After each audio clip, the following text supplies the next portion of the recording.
This is the last of the four videos covering equitable restitution, where we're going to discuss equitable liens, which is the second of the two options for equitable restitution. The first was constructive trusts, and the second is equitable liens. And so, what is an equitable lien? Well, an equitable lien is similar to a constructive trust because it's imposed to avoid unjust enrichment. So it's usually going to be available whenever there's a constructive trust available. This means the elements of an equitable lien are exactly the same as a constructive trust. To get an equitable lien, you must show restatement 40, all the three elements that you're entitled to legal restitution, a special reason for equitable relief, and that there's an identifiable property that you can trace. So why would anyone ever want an equitable lien over a constructive trust, or vice versa? Well, the Leiden case gives us a good example. In the Leiden case, they defined an equitable lien. An equitable lien is the definition is on page 498, paragraph 2, and it states an equitable lien is the right to have a fund or specific property applied to the payment of a particular debt. In simple terms, that means an equitable lien is a security interest. It's an interest in property that secures payment or performance of an obligation. So if someone doesn't pay you the money, you can foreclose on the property, sell the property, take your money from the sale of the proceeds. Equitable liens will arise in two different situations. One, by contract, where the parties agree that the certain property will act as a security. Or two, by implication, where the court's going to imply this lien to avoid unjust enrichment. In most cases, you'll be dealing with by implication, but in the Leiden case, there was actually a contract between the wife and the husband, and then by implication, there was a lien put on the interest of Citicorp and the Evanses. But this equitable lien, there is some limitations because the wrongful act must be connected to the property, right? So you can't just put an equitable lien on any piece of property. That piece of property has to be connected to that wrongful act that was committed. That's the reason why the equitable relief should be granted. And so let's go deeper into the Leiden case. What actually happened? Well, in this case, there was a dissolution of marriage decree where the wife transferred her ownership of the marital residence to the husband and the mother in exchange for $10,000. But the husband never pays her. And so the husband gets a loan from Citicorp for $19K and offers this marital residence, the property, as security for this $19K loan. Eventually, the husband goes bankrupt. He files for bankruptcy, and Citicorp ends up foreclosing on the property. Now, the husband's ex-wife is requesting a declaratory judgment that this dissolution decree had actually created an equitable lien on the property, so she should be able to foreclose on the property that Citicorp has foreclosed on and transferred to someone else because she had priority over Citicorp. But during this whole pendency of this declaratory relief judgment action, Citicorp got title of the property and actually transferred it to another third party before this action was determined. So there's a lot of players here. And so the issues before the court are two things. One, should an equitable lien be imposed on the marital residence?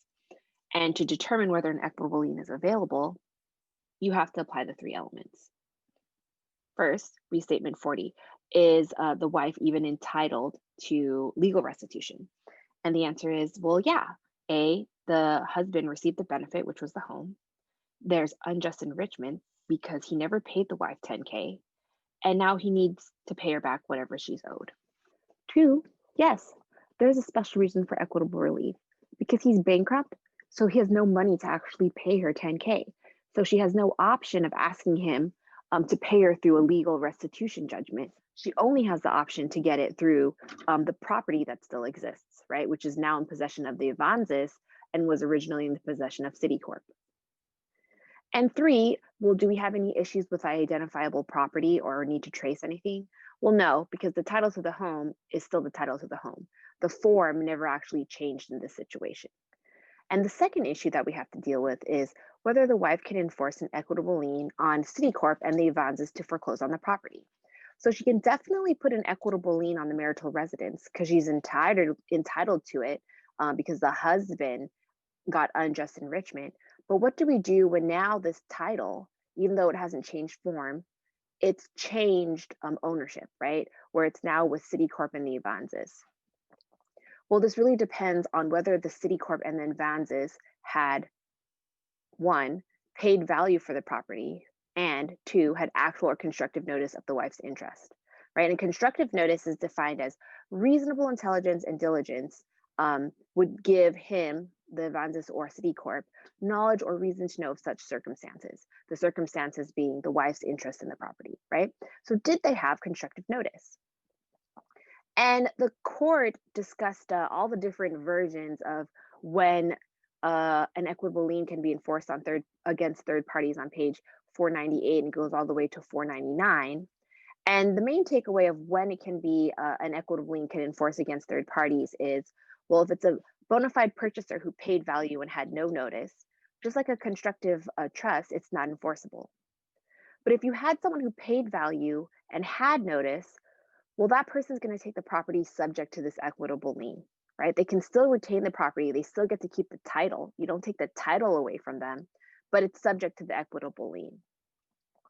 And then if someone paid no value and they had notice or they didn't have notice, like notice doesn't matter, because you paid no value, you're still going to take the property subject to the equitable lien, right? Because you didn't actually put anything into it. So the whole protecting an innocent third party issue is not there, given you didn't put any risk or money into that property. And so how does this apply to our actual case, right? What was the court's holding when they actually applied these rules? Well, they determined, well, yes, the ex-wife's equitable lien is enforceable against both Citicorp and the Avanzes. That means she could foreclose on the property to get her 10K, right? Whoever has the title of the property right now, she's going to be able to foreclose on it. Why? Well, the decree of dissolution of marriage was recorded. So that means both Citicorp and the Avanzes had constructive notice of the ex-wife's interest because the decree is in the chain of title. If you saw it in the chain of title, you would naturally go, a reasonable person, and investigate it more to make sure that someone else doesn't has claim to your property. So here it seems a little bit different because Citicorp didn't pay any money to purchase the home. Citicorp gave 19K as a loan, but that's still value, right, for the security interest. And so Citicorp would be considered a mortgagee with notice, right? So these rules apply to bona fide purchasers of value also apply to mortgagees who are giving loans to people, and then taking the property as security, right? But if for some reason Citicorp had no notice about the wife's interest because the decree wasn't recorded, well, then this equitable lien that the wife has would not be enforceable against Citicorp, and she'd be pretty much out of luck, right? Because Citicorp would be treated the same as a BFP. So let's summarize all this. Let's summarize, the difference between an equitable lien versus a constructive trust, and where an equitable lien might be a little bit more favorable over a constructive trust, and vice versa, right? So an equitable lien is a security interest. It collateralizes a money judgment that the plaintiff obtained against the defendant, right? So it has a piece of property that you can foreclose upon to fulfill that money judgment. Different than a constructive trust that gives you title. You get specific restitution of the property or the property's cash equivalent if it's changed form, right? So it gives you title to the property, not a security interest. Now, how does that work when it plays out? Well, for a constructive trust, you're actually getting a percentage, right? The remedy is a percentage of the interest of the property. And so that's better when a property appreciates in value, because if your percentage of that property, you get that ownership of it and appreciates, you get whatever that percentage appreciated, right? And so this happens because the value from the time of the wrong and the trial can change quite significantly because trials take years.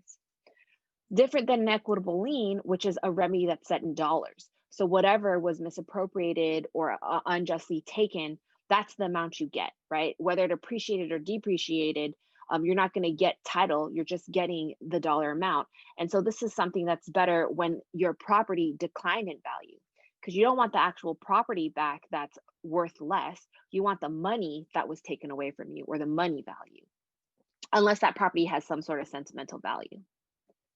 Now, in terms of the requirements, that's the one thing that's the same, right? It's imposed to avoid unjust enrichment. The elements for an equitable lien are the same as a constructive trust. Have to show you're entitled to legal restitution, which is restatement 40, a special reason for equitable relief, and you must show that there's an identifiable property, which again appears sometimes if the property changes form, but if the property never changed form, then you don't have a huge issue here. Now, an equitable lien is usually always going to be available when there's a constructive trust, especially because it's a fixed amount of money. It's the amount that was misappropriated. It's not going to give a windfall to the plaintiff, right? It's just like a judgment, a money judgment, right, with a security interest. However, constructive trust is not always available because sometimes if the property appreciated too much, then it becomes a windfall where it's unfair to give plaintiffs the whole title to the property, right? Because the whole goal of remedies, at least in torts, contracts, and property, is to compensate the plaintiff for the loss, right? It's not punitive. It's really just to make the person whole again. And so picking which one to ask for usually depends on the actual value of the property, both monetarily and to the plaintiff. But now let's go ahead and throw legal restitution into the mix. Why would a party ever prefer an equitable lien or constructive trust over legal restitution, right? Because if you look at the chart, an equitable lien essentially is giving you money, right? It's not any different than legal restitution. You but it is actually different because an equitable lien gives you an interest in property. And so if someone has no money, where they've gone bankrupt, where there's no actual cash in their accounts, but they still own property like a car or a house or whatever, and the wrongful act was connected to that property, well, an equitable lien will allow you to foreclose on that property to get your money back. Versus legal restitution, you'd have to go to court again and try to get a judgment and foreclose on the property there because you only have money damages, no security interest, right? And a constructive trust, if you can show that you get title to the property, you won't even have to put a security interest on it. You could just take the property itself because the person has no money to pay you. We'll practice these a lot in class. The more you practice applying these when all the rules kind of collide together, the more it will make sense.